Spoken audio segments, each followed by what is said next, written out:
आप लोगों ने देखा आज से 2-2.5 महीने पहले पूरे देश के टेलीविजन पर दुनिया में एक हलचल मच गई। एक बागेश्वर धाम सरकार आ गई है, उसने पूरे दुनिया को भैया सबकी ठटरी बांध दी उस व्यक्ति ने। तो जब सबकी ठटरी बांधी तो हमसे भी लोगों ने कहा आप चुप क्यों बोलो, सबका खंडन कर दो, क्यों नहीं बोलते हो।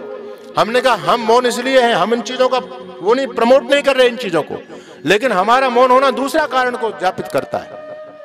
क्या बात है, मैंने कहा सुनो हम क्यों मौन हैं भाई। पाखंड केवल बागेश्वर धाम अकेले नहीं कर रहे, पाखंड तो मुल्ला मौलवी पता नहीं कितने करते हैं। भूत प्रेत के नाम से हमारी माँ बहनों के मुंह में थूकते भी हैं नालायक हैं। पाखंडे फादर कितने करते हैं, जाकर के देखो, किसी को स्पर्श करो उस पर एकदम ऐसे ड्रामा करके नीचे गिर जाती है।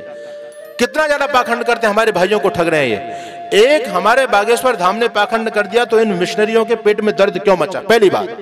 दूसरी बात मैं आपसे ये पूछना चाहता हूं, ये मुद्दा केवल पाखंड का नहीं है, मुद्दा केवल धर्मांतरण का है, मुद्दा धर्मांतरण का है। जब बागेश्वर धाम सरकार ने उन आदिवासियों के परिवारों में जाकर के भोजन किया और उनको सनातन धर्म का पाठ पढ़ाया तो ईसाई मिशनरियों के पेट में दर्द हो गया कि ये व्यक्ति अब तक तो हम इनको ये बहकाते थे तुम्हारे हिंदू धर्म में तुम्हारा कोई सम्मान नहीं है, लेकिन बागेश्वर धाम सरकार आकर के तुम्हारे साथ भोजन कर रहे हैं तो अब ये बागेश्वर धाम के चक्कर में आ जाएंगे, हमारा निवाला नहीं बन सकते। इसलिए उन लोगों ने बागेश्वर धाम के पीछे जो है ना बहुत बड़ा एजेंडा चला दिया। हमने कहा इसलिए उनका खंडन नहीं करते। ये केवल मुद्दा पाखंड का नहीं है, मुद्दा दूसरा, इस मुद्दे को समझने का प्रयास करो। और मैंने कहा सुनो हम खंडन भी कर सकते हैं, लेकिन मुझे बताओ लोगों का बौद्धिक स्तर पूरी तरह से खत्म हो चुका है।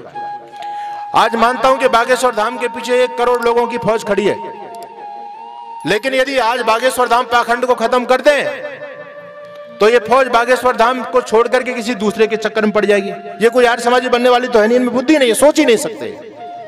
अगर बागेश्वर धाम सरकार से छूटेंगे तो किसी पादरी के चक्कर में पड़ेंगे, किसी मुल्ला जी के चक्कर में पड़ेंगे।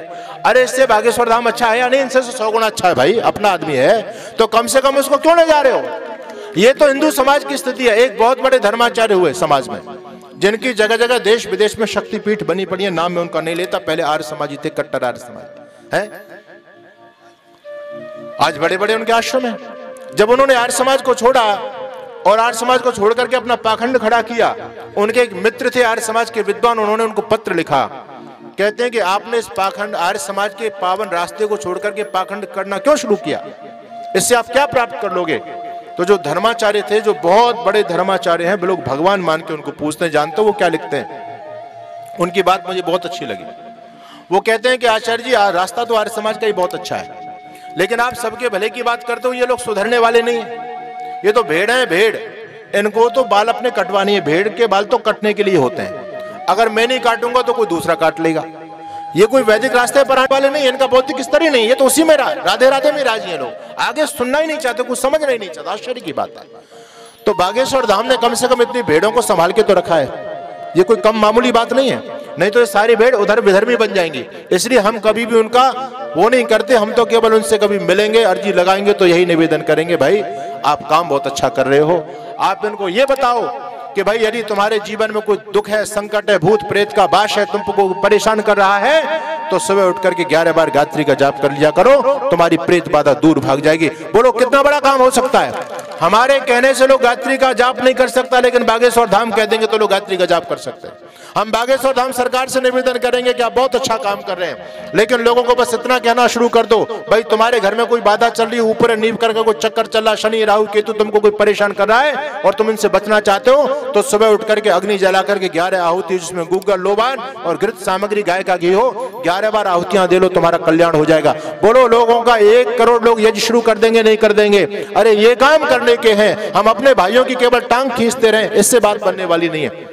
क्योंकि ये समय एक ऐसा चल रहा है, लेकिन इस धर्म के नाम पर पाखंड चरम सीमा पर कर रहे हैं। मैं बागेश्वर धाम सरकार का इसलिए प्रमोट करता हूं क्योंकि वो हिंदुत्ववादी हैं और वो इस बात को समझ रहे हैं, वो खुल करके बोलते हैं। इन विधर्मियों के पेट में दर्द होता है, इसलिए ये उछल रहे हैं सारे के सारे, है ना। मैं पाखंड का प्रमोट नहीं करता, बिल्कुल पाखंड जहां पर भी है, लेकिन मैंने एक बात आपके सामने रखी है कि वो सारी भेड़ें हैं, वो सुधरने वाली नहीं है। कम से कम बागेश्वर धाम सरकार ने उनको एक खूंटे में बांध के तो रखा है। इतना उनका योगदान है सनातन धर्म के लिए।